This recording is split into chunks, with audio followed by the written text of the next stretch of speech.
Good afternoon. I'm here to give you a nudge. I'm here to give you a nudge on today.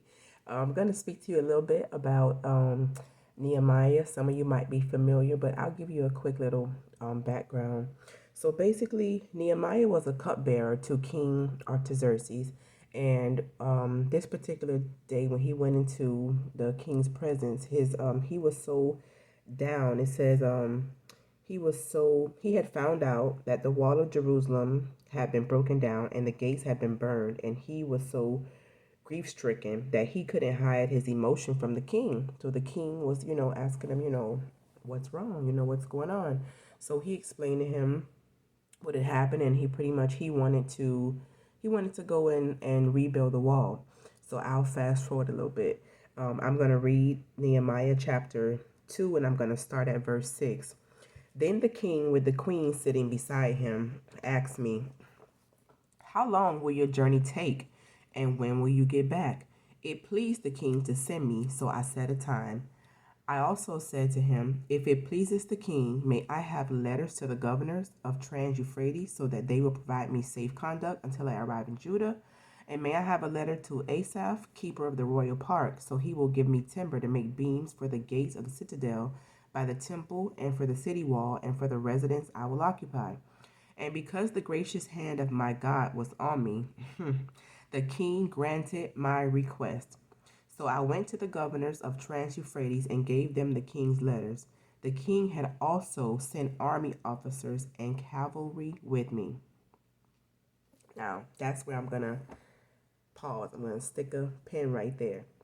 So, first thing, Nehemiah saw a need. He was bothered that Jerusalem had been broken down and that the gates had been burned. That in itself, first of all, shows that he had a heart for other people. Like he wasn't there, and it wasn't necessarily affecting him, but when he found out about it, he felt like he had to go do something about it. He had to go repair it. He had to go rebuild it. Now, not only did the king give him permission to go, but he also made provisions. God made provisions for it all to happen. So the part that hit me was when he said, "Because the gracious hand of my God was on me, the king granted my request." Because the hand of my gracious God was upon me. So my word to you for today is, what has God showed you that you need to do? What has he showed you? What is the need that is present around you? What is around you going on, and you are like, "Man, that needs to be fixed. Something needs to be done about that." And it's like God is saying, you go. But you may be worried about, how am I going to do it? I don't have the resources to do it. Nehemiah didn't necessarily have the resources either, but God touched the heart of the king that he served to provide the resources for him. He not only gave him permission to go, he provided timber. He had letters for the governors. He sent army officers and a cavalry with him. So it's almost like God is saying, once you, one, heed my voice and listen to where I'm asking you to go, humble yourself and go, I will provide the resources, because he is our source.